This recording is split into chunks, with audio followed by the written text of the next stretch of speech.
Welcome back to my YouTube channel and this is lecture 7 of C programming series. और आज के lecture में हम बात करने वाले हैं कि एल्गोरिथम क्या होता है और किसी प्रॉब्लम को स्टेप बाय स्टेप सोल्व कैसे किया जाता है।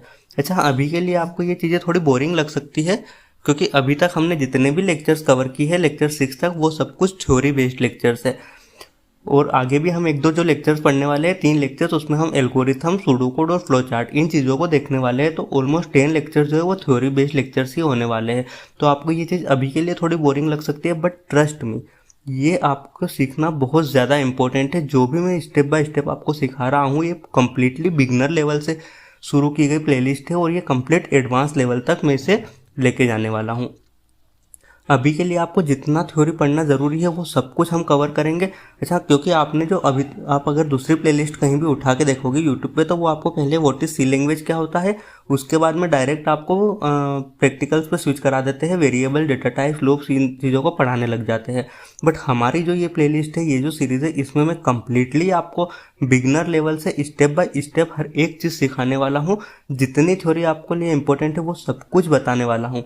क्योंकि अगर हम भी मैं भी अगर डायरेक्ट प्रैक्टिकल पे शिफ्ट कर लेता, डायरेक्ट वेरिएबल्स पढ़ाने लग जाता आपको, लेकिन उसके पहले अगर आपको यही नहीं पता होता कि एक्चुअल में प्रोग्राम क्या होता है, प्रोग्राम को कैसे लिखा जाता है, हमारा जो प्रोग्राम का एग्जीक्यूशन होता है वो कैसे होता है, हम जो कंपाइलर का यूज़ करते हैं हमारे प्रोग्राम में, कंपाइलर होता क्या है, कितने फेसेस में कंपाइलर हमारे प्रोग्राम को एग्जीक्यूट करता है, कंपाइल करता है, और हमारे प्रोग्राम का एल्गोरिथम कैसे लिखा जाता है, उसका सूडोकोड हम कैसे लिखते हैं, उसका लॉजिक कैसे बनाते हैं, उसका फ्लो चार्ट कैसे लिखते हैं। अगर यही चीज़ें आपको नहीं समझ में आएगी तो ये आपके लिए बहुत ज़्यादा कॉम्प्लिकेटेड हो जाएगा आगे चल के।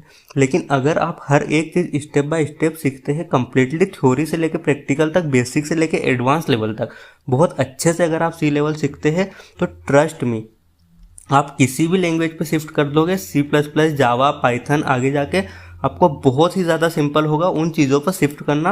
आप 1 से 2 महीने के अंदर उन चीज़ों को बहुत अच्छे से, उन लैंग्वेजेस को बहुत अच्छे से सीख लोगे। तो अभी के लिए मैं आपको जो पढ़ा रहा हूँ, जैसे पढ़ा रहा हूँ, आप सिर्फ पढ़ते जाइए। And trust me, I will teach you each and everything from basic to advance. Okay, तो आज के लेक्चर में आपको ये क्लियर हो जाएगा कि एल्गोरिथम क्या होता है और एल्गोरिथम को हम कैसे लिखते हैं या किसी भी प्रॉब्लम को स्टेप बाय स्टेप कैसे सॉल्व किया जाता है। नाउ सोचो, अगर बिना सोचे डायरेक्ट कोड लिख दिया तो क्या होगा, एरर्स ही एरर्स आएंगे। इसलिए कोडिंग से पहले हमें सोचना पड़ता है और वही होता है हमारा एल्गोरिथम। अब एल्गोरिथम क्या होता है, तो एल्गोरिथम एक स्टेप बाय स्टेप प्रोसीजर होता है किसी भी प्रॉब्लम को सॉल्व करने के लिए। ये सिर्फ प्रोग्रामिंग में ही नहीं, रियल लाइफ में भी यूज़ होता है। अब एल्गोरिथम का सिंपल मतलब होता है स्टेप्स। हमारी क्लियर स्टेप्स होने चाहिए, एक प्रॉपर ऑर्डर होना चाहिए और हमारे प्रोग्राम का एक फाइनाइट एंड होना चाहिए। जैसे हम काम करते हैं वैसे ही कंप्यूटर को भी स्टेप्स चाहिए होती है और वही स्टेप्स होती है हमारा एल्गोरिथम। रियल लाइफ एग्जांपल की बात करें तो चाय बनाना भी एक एल्गोरिथम ही होता है। हर एक स्टेप का ऑर्डर फिक्स होता है, अगर ऑर्डर गलत हो गया तो चाय भी खराब हो जाती है। ऑर्डर कैसे लिखते हैं हम, जैसे सपोज करो हमें चाय बनानी है तो हम सबसे पहले स्टार्ट लेते हैं, हम एक तपेली वगैरह कुछ लेते हैं, कोई भी एक बर्तन हम लेते हैं, देन हम पानी गर्म करते हैं, फिर हम उसमें चाय पत्ती ऐड करते हैं, फिर हम उसमें कुछ शुगर ऐड करते हैं और मिल्क ऐड करते हैं, फिर उसे 2 मिनट 4 मिनट जितनी भी देर हमें उबालना होती है, चाय को अच्छे से उबालनी होती है, हम चाय को बॉईल करते हैं, देन हम उसे सर्व करते हैं और यहाँ पे हमारा एल्गोरिथम एंड होता है। तो ये एक प्रोसेस होती है, कंप्लीट स्टेप बाय स्टेप हम काम करते हैं। वैसे ही एल्गोरिथम भी जब हम हमारे प्रोग्राम का लिखते हैं तो वो भी एक स्टेप बाय स्टेप ही लिखा जाता है। Now why algorithm is important, algorithm की इम्पोर्टेंस क्या होती है। तो जो एल्गोरिथम होता है वो हमारे लॉजिकल थिंकिंग को इम्प्रूव करता है, कोडिंग को इजी बनाता है, लैंग्वेज इंडिपेंडेंट होता है, लैंग्वेज का कोई बैरियर नहीं होता है इसके ऊपर कि हमें इसी लैंग्वेज के अंदर एल्गोरिथम लिखना है। एल्गोरिथम हम अपने हिसाब से लिख सकते हैं और एरर्स को रिड्यूस करता है, मतलब जो हमारी एरर्स आने के चांसेस होते हैं वो भी बहुत कम हो जाते हैं अगर हम हमारे प्रोग्राम का पहले एल्गोरिथम लिखते हैं। एल्गोरिथम से लॉजिक स्ट्रॉन्ग होता है हमारा। अगर एल्गोरिथम क्लियर है तो कोडिंग चाहे किसी भी लैंग्वेज में हो, सी में हो या पाइथन में, हमारा जो कोड होता है वो ईजी हो ही जाता है, हमारी लॉजिकल थिंकिंग बहुत ज़्यादा इम्प्रूव हो जाती है। अब हम देखते हैं कि एल्गोरिथम को एक्चुअल में लिखते कैसे हैं। सबसे पहले हम एक एग्जांपल लेते हैं कि algorithm to calculate the sum of 2 number, हमें 2 नंबर का सम निकालना है। एक हमें प्रॉब्लम दी हुई है कि 2 नंबर का सम कैसे निकालते हैं, तो हम उस चीज़ का एल्गोरिथम लिखते हैं। तो एल्गोरिथम को हम हर एक स्टेप में लिखते हैं। सबसे पहले हम स्टेप 0 लेते हैं जिसमें हम स्टार्ट लेते हैं, देन स्टेप 1 का हम यूज़ करते हैं जहाँ पे हमें सबसे पहले 2 वेरिएबल्स की ज़रूरत पड़ेगी, 2 इनपुट नंबर लेने पड़ेंगे हमें यूज़र से। तो सबसे पहले हम पहला नंबर लेते हैं input first number into variable A. मान लो हमने अभी के लिए वेरिएबल ए नाम रख दिया है हमारे पहले इनपुट का। देन हम अगेन एक इनपुट लेते हैं, input second number into variable B. Now अब हम हमारे कोड का जो एल्गोरिथम है उसका लॉजिक लिखते हैं। और लॉजिक हमारे पास सिंपल है कि अगर हमें 2 नंबर का सम निकालना है तो हम उसके लिए एक सम नाम का वेरिएबल बना लेंगे और उसके अंदर ए प्लस जो हमारे पास बी, दो वेरिएबल्स हैं हमारे पास, हम उन्हें ऐड करवा देंगे। और फिर स्टेप 4 में हम उस चीज़ को डिस्प्ले करवा देंगे। जो भी हमारा हमने सम नाम का वेरिएबल लिया हुआ है उसको हम डिस्प्ले करा देंगे। और फिर लास्ट में हमारा जो एल्गोरिथम है वो स्टॉप हो जाता है या एंड हो जाता है। तो इस तरीके से हमारा एक पूरा एल्गोरिथम लिखा जाता है। सबसे पहले हम स्टार्ट लेते हैं, देन हमारे पास में 2 वेरिएबल्स की ज़रूरत थी, हमें 2 इनपुट नंबर की ज़रूरत थी। और पहले नंबर को हमने ए नाम के वेरिएबल में स्टोर कराया, देन सेकेंड नंबर को हमने बी नाम के वेरिएबल में स्टोर कराया। देन हमने हमारे प्रोग्राम का लॉजिक लिखा जो कि था sum equal to A plus B. अगर हम दोनों नंबर का सम करा देंगे तो हमारे पास में 2 नंबर ए और बी का हम सम करा देंगे तो 2 नंबर का सम आ जाएगा।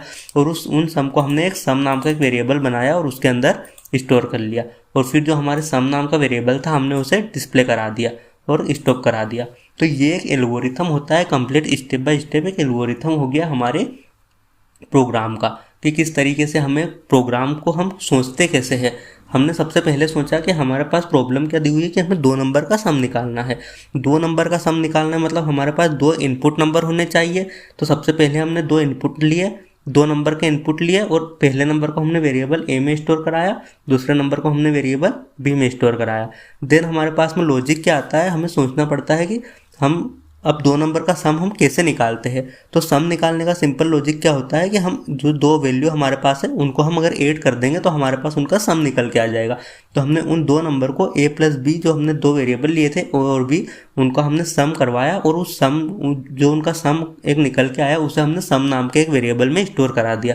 और फिर जो सम नाम का वेरिएबल था हमने उसे डिस्प्ले करा दिया और हमारा जो एल्गोरिथम है वो स्टॉप हो गया। तो इस तरीके से हमारा पूरा एल्गोरिथम के कैरेक्टरिस्टिक्स की बात करें तो हर एल्गोरिथम में एक इनपुट होता है, आउटपुट होता है और हर स्टेप्स का एक क्लियर और फाइनाइट स्टेप्स होती है। नाउ एल्गोरिथम कहाँ यूज़ होता है, तो एल्गोरिथम का यूज़ प्रोग्रामिंग में किया जाता है, प्रॉब्लम सॉल्विंग्स के लिए किया जाता है, कॉम्पिटिटिव एग्जाम्स में भी एल्गोरिथम का यूज़ किया जाता है एंड डेली लाइफ डिसीजंस में भी हम एल्गोरिथम का यूज़ करते हैं। एल्गोरिथम जो होता है वो सिर्फ कोडिंग के लिए नहीं बल्कि हर जगह यूज़ किया जाता है। नाउ अब हम कुछ और प्रॉब्लम्स की अगर बात करें तो हमारे पास एक प्रॉब्लम दी हुई है, develop an algorithm to find the average of 3 number taken as input from the user. हमें यूज़र से 3 नंबर का इनपुट लेना है और उनका एवरेज निकाल के दिखाना है। तो अगर इस चीज़ का हम एल्गोरिथम लिखें तो सबसे पहले इस तरीके से हम पूरा लॉजिक लिखते हैं जिसमें हम सबसे पहले हमारा स्टार्ट लेते हैं स्टॉप 0 में, फिर हम 3 नंबर का वेरिएबल लेते हैं जिसे हम पहले इनपुट को हम वेरिएबल ए में स्टोर कराते हैं, सेकंड इनपुट को हम वेरिएबल बी में स्टोर कराते हैं एंड थर्ड इनपुट को हम वेरिएबल सी में इनपुट कराते हैं। यहाँ तक तो हमारा काम हो गया कि हमने यूज़र से 3 नंबर का इनपुट लिया। अब हमें पता है कि एवरेज निकालने के लिए हमें क्या लॉजिक लगाना पड़ता है। तो हमें किसी भी चीज़ का अगर एवरेज निकालना है तो सबसे पहले हम उन वैल्यूज़ का, उन इनपुट का सम निकालते हैं और फिर जितने भी नंबर ऑफ इनपुट होते हैं उनसे हम डिवाइड कर देते हैं। तो सबसे पहले हम एक सम नाम का वेरिएबल लेंगे, देन जो हमारी तीनों इनपुट थे हम उनको ऐड कर देंगे और उनकी जो भी वैल्यू आएगी उसे सम नाम के हम हमारे वेरिएबल में स्टोर करा देंगे। देन अगर हमें एवरेज निकालना है तो सबसे पहले हमारा जो सम होगा उससे जितने भी नंबर ऑफ इनपुट होंगे, अभी के लिए हमारे पास 3 नंबर ऑफ इनपुट है तो हम उनसे उस सम को डिवाइड कर देंगे। तो जो भी वैल्यू हमारे पास में निकल के आएगी इस चीज़ से वही हमारा होगा एवरेज और यही हमारे प्रोग्राम का एक्चुअल लॉजिक होता है। और फिर हम उस एवरेज को डिस्प्ले करा देंगे और हमारा प्रोग्राम एंड हो जाएगा। तो इस तरीके से हमारा जो प्रोग्राम है वो जो क्या बोलते हैं हम एवरेज का जो प्रोग्राम होगा उसका एल्गोरिथम लिखा जाता है। अब अगर हम दूसरी प्रॉब्लम की बात करें तो हमारे पास प्रॉब्लम दी है कि develop an algorithm to divide one number by another and find the quotient. हमें एक नंबर से दूसरे नंबर का को डिवाइड करना है और उसका क्वोशिएंट जो आएगा वो निकालना है।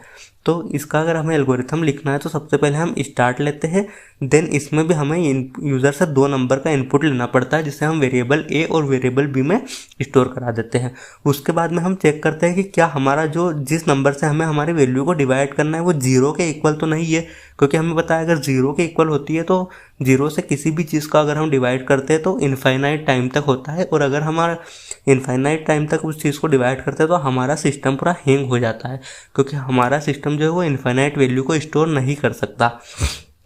तो सबसे पहले हम चेक करेंगे कि क्या हमारी जो सेकेंड वेरिएबल है जिससे हमें सेकेंड जो इनपुट है जिससे हमें फर्स्ट इनपुट को डिवाइड करना है उसकी वैल्यू इक्वल टू ज़ीरो तो नहीं है। अगर नहीं है तो फिर हम जो फर्स्ट वेरिएबल सेकेंड वेरिएबल है सेकेंड इनपुट है उससे फर्स्ट इनपुट को डिवाइड कर देंगे और उसकी वैल्यू को हमें क्यू नाम के वेरिएबल में स्टोर कर लेंगे, और फिर हम क्यू नाम का जो वेरिएबल होता है उसे डिस्प्ले करा देंगे, और जो हमारी इफ़ कंडीशन हमने लगाई थी चेक करने के लिए वो कंडीशन एंड हो जाएगी और हमारा प्रोग्राम एंड हो जाएगा। ना अब अगर हम थर्ड प्रॉब्लम की बात करें तो थर्ड प्रॉब्लम हमारे पास है कि हमें यूज़र से ही दो नंबर का इनपुट लेना है और उनका मैक्सिमम निकालना है। तो उसके लिए भी हमारे पास पहली स्टेप होती है हमारा स्टार्ट, देन हम यूज़र से दो नंबर का इनपुट लेते हैं। फर्स्ट नंबर को हम वेरिएबल ए में स्टोर कराते हैं एंड सेकेंड नंबर को हम वेरिएबल बी में स्टोर कराते हैं। फिर हम अगेन एक कंडीशन लगाते हैं कि अगर हमारा ए ग्रेटर देन बी हुआ तो हमारी मैक्सिमम वैल्यू क्या आएगी, जो ए के अंदर स्टोर है वो वैल्यू हमारी मैक्सिमम होगी। एल्स अगर ये जो कंडीशन हमने इफ वाली जो कंडीशन लगाई वो फॉल्स हो जाती है तो फिर एल्स वाली जो कंडीशन होगी वो हमारी ट्रू हो जाएगी, जिसमें जो हमारा मैक्सिमम वैल्यू क्या होगी जो हमने बी नाम के वेरिएबल में स्टोर की है, और हमारी जो कंडीशन है वो एंड हो जाएगी और हम मैक्सिमम जो भी हमारी वैल्यू आएगी ए या बी में से उसे डिस्प्ले करा देंगे और हमारा प्रोग्राम एंड हो जाएगा। नाउ आई होप कि आपको ये चीज़ बहुत अच्छे से क्लियर हो गई होगी कि हमें एल्गोरिथम कैसे लिखना है किसी भी प्रोग्राम का। हम स्टेप बाय स्टेप लिखते हैं। सबसे पहले हम स्टार्ट लेते हैं, फिर हमें अगर यूज़र से कुछ इनपुट लेना है तो हम यूज़र से इनपुट लेते हैं, उसके बाद में हम हमारा लॉजिक लगाते हैं, देन जो भी हमारा हमें प्रिंट कराना होता है स्क्रीन पे हम वो लिखते हैं और फिर हमारा प्रोग्राम को हम या एल्गोरिथम को हम एंड कर देते हैं। अगर की पॉइंट्स की बात करें तो हमने आज समझा कि एल्गोरिथम एक स्टेप बाय स्टेप सॉल्यूशन होता है। एल्गोरिथम को हम कोडिंग के पहले लिखते हैं, इसके लिए हमें कोडिंग की कोई भी रिक्वायरमेंट नहीं होती है और ये लैंग्वेज इंडिपेंडेंट भी होता है। साथ ही एल्गोरिथम जो होता है वो हमारे लॉजिक को स्ट्रॉन्ग बनाता है और हमारे प्रोग्राम को बहुत ही ईजी बना देता है। हमें प्रोग्राम लिखने के पहले अगर हम एल्गोरिथम लिख लेते हैं तो हमें प्रोग्राम लिखने में कोई भी डिफ़िकल्टी नहीं आती है। ये हमारे प्रोग्राम को बहुत ज़्यादा ईजी बना देता है। नाउ नेक्स्ट लेक्चर में हम बात करने वाले हैं कि सूडो कोड क्या होता है और उसको कैसे लिखते हैं, या हम ये बात समझ सकते हैं कि जो एल्गोरिथम होता है उसको और भी सिंपल वे में हम किससे लिख सकते हैं। इस चीज़ को हम आने वाले लेक्चर में पढ़ेंगे। तो अगर आपको ये लेक्चर अच्छा लगा है या थोड़ा भी हेल्पफुल लगा है तो आप एक लाइक, सब्सक्राइब और कमेंट ज़रूर करना और वीडियो को अपने फ्रेंड्स के साथ में शेयर करना ताकि हर कोई इस वीडियो से यूज़फुल इन्फॉर्मेशन कलेक्ट कर पाए। For the next video be ready and have fun.